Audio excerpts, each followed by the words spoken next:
Hello, we're back again. Step number 2 in our how to plot a novel, memoir, or screenplay. I hope you thought about your character and came up with a goal. And I don't think I stressed the first time how important it is that the character's goal is something that she is passionate about. So it's not just, I'd love someday to do such and such, but it's that she has to for her very survival or for her very well-being, or in order for her or him to be able to continue in life. They sort of need to achieve this goal. If it's a mystery, obviously to solve the mystery will become the protagonist's goal. If it's a romance, then one of the subplots or one of the primary plots will be to find your mate. So you want it to be that it's passionate, that they really need it, they really want it.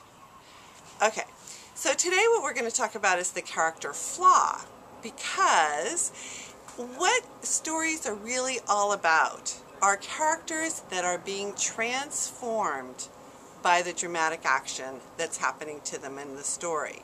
In other words, who the character starts out at the beginning of the book, by the end of the book, in the very last sort of big climactic scene, shows a true transformation that the character has undergone. And that's really what you want to do with your character. So in order for the character to go through some kind of transformation or change at the very least, transformation at the very best, you want to start with a character that has room to grow and change and be transformed. So one of the best ways to do that is to create a flaw in your character.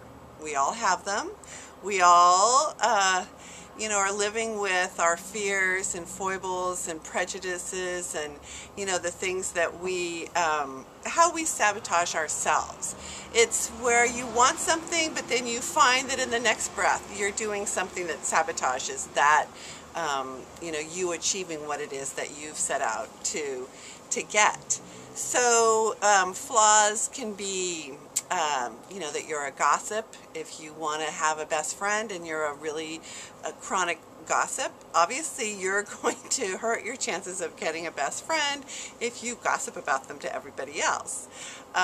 It could be anger, it could be being judgmental, it could be, being overly critical, it could be believing that you are less than what you are, that you're a victim, and so you live in a victimized sort of way. It's any of these sort of flaws that can get into the way of you achieving what you want. Oops, I'm talking about you as the writer, because so much of this really go hand in hand with both the writer and the main character of the story.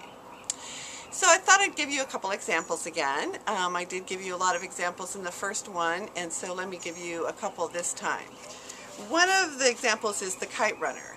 And the Kite Runner, at the beginning of this book, the protagonist, I think his name was Amir, in the beginning, he's young, and what he really wants more than anything is his father's respect. His father is very athletic, and Amir is very, much of a bookworm and sort of an internal kind of guy. And so he really, really wants his father's respect.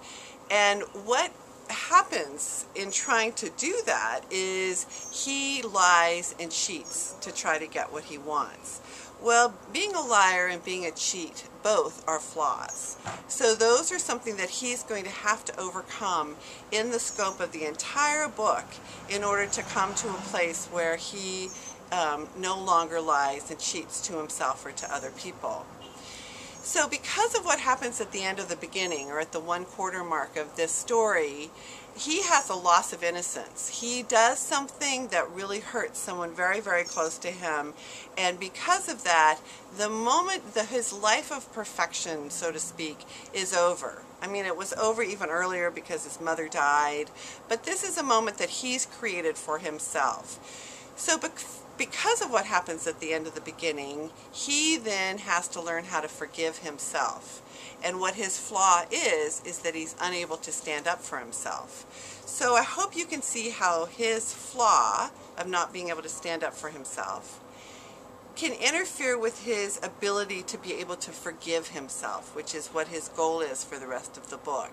He wants to forgive himself for what he does at the beginning of the book, which is a wonderful arc. It's, you know, the reader knows what happened, they're invested in it, and then the reader is reading on the edge of their seat to see, is he able to work through all this? What's going to happen next? Who is this guy? And that's what you want to happen in your story. And then really quickly, another book that I love, it's called Sounds Like Crazy. And this protagonist really wants to find peace. She is just, you know, suffered, again, a loss of innocence well before the book began. So that remains a secret to the reader until almost the very end of the book, which is a wonderful way to pull the reader deeper and deeper into the story because of curiosity. Wow, what happened to this woman? Because what we know about her is what her flaw is that she has 5 voices in her head that are constantly chattering to her and constantly trying to direct her behavior and her actions. So you can see how that flaw, which is not, you know, of her own making, it's something that happened because of a trauma that happened before the story even began, but you can see how that flaw would interfere with her being able to find peace. So this is step number 2. What your assignment is to find your character's flaw.